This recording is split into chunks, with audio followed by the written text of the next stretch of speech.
My daughter has become a degenerate after finding a goth boyfriend and slapped me in front of him to try assert dominance over me, so I call the police on her. My 16-year-old Isabel was always the perfect kid. Straight A's, honor roll, volunteered at the animal shelter every weekend. Then she met Shane at some house party in October. First, it was just black clothes and heavy eyeliner. I figured it was a typical teenage phase. My wife said to give her space, but then everything changed fast. Her grades tanked from A's to D's literally overnight. She quit the debate team she'd been captain of for 2 years. Started coming home at 2 a.m. on school nights smelling like cigarettes and something else I couldn't identify. The breaking point came when her English teacher called. Isabel had written an essay about how parents are fascist oppressors, and school is a prison system designed to crush creativity. This from a kid who used to write poetry about sunsets and volunteer to read to kindergartners. Last month, while doing laundry, I found a small baggie of white powder hidden in her jeans pocket. My heart stopped. When I confronted her that evening, she screamed that I'd violated her privacy and had no right to go through her things. She called me a helicopter parent and said I was suffocating her spirit, but what really set me off was when Shane showed up 20 minutes later. Like she'd texted him for backup the moment our conversation started. This scrawny kid with black nail polish, stretched ear piercings, and a face full of metal had the absolute audacity to lecture me about how to parent my daughter in my own house. Said I was being controlling and toxic, and that Isabel was finally becoming her authentic self. He kept using words like gaslighting and emotional manipulation, like he'd read some psychology textbook. Isabel just stood there nodding along like this 17-year-old high school dropout was some kind of relationship guru. It was like watching my daughter disappear before my eyes and be replaced by this angry stranger. That's when I calmly told Shane he needed to leave immediately. This was a family matter, and he had no business being involved in our household decisions.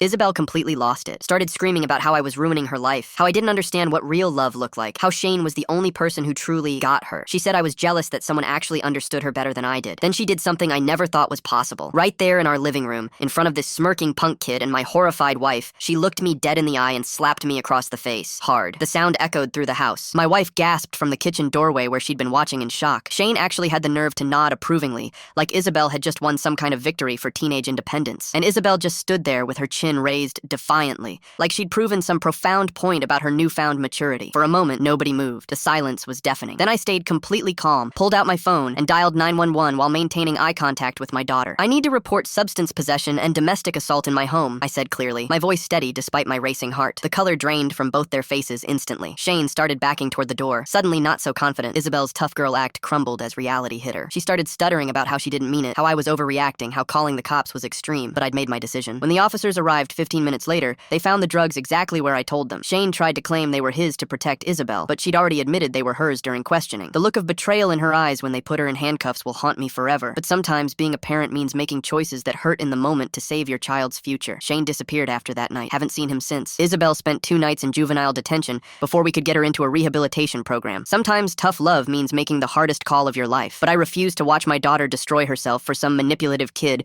who'll probably be gone by graduation anyway.